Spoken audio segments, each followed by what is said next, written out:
If Jesus is God, why didn't he know the hour of his return? So this is a wonderful illustration of the apologetic endeavor, which is never about trying to best understand the data. So this is a frequent tactic by Dan, where just because someone actually looks at the same data as him and comes to a different conclusion, the right conclusion seems to be for him that he reads the heart and assumes they must be dogmatic hacks. I mean, who is Dan Wallace to come to John 1:1 as the authority on the matter and actually recognize it supports the deity of Christ?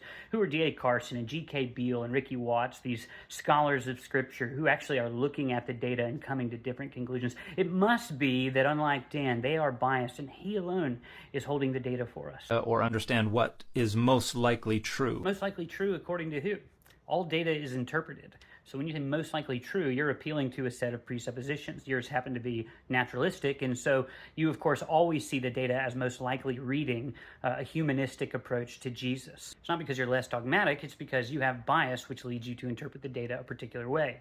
The apologetic endeavor begins with a dogma and then goes about trying to find a way to demonstrate that the dogma is not impossible. And that usually involves ginning up scenarios that are not in evidence, but are not impossible, to chart a path around the data to arrive at the desired goal. Which is exactly what Dan does when he comes to the Gospel of John, which states that Jesus, or the Word, was God. And he, of course, argues that it's qualitative, as Dan Wallace says, but Dan Wallace understands that to mean he is actual deity.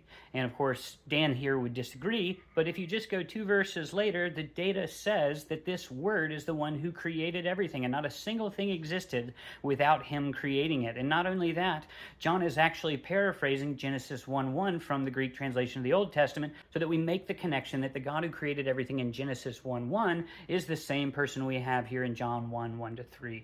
And so this is a wonderful illustration of this, because the notion that Jesus voluntarily withheld divine attributes is not indicated by any text. Colossians 1 verse 19, in him the fullness of God was pleased to dwell. The idea is there that in some way God is veiled in this human form. You see a similar argument in Philippians 2 with the early Christian hymn. You see it in Hebrews 1 and in Mark 1 verses 2-3, the 2 prophecies from Isaiah and Malachi, which are prophesying a messenger and then the presence of God. And then, of course, in Mark's gospel, not only does John come, then Jesus comes, who is presented as the fulfillment of the arrival of God. So the idea that there are no texts that support God veiled in human flesh is an assertion, not representative of the data. Anywhere in the entire Bible. That's something that someone made up as a resolution to this problem. And then all you have to do is show that it's not impossible.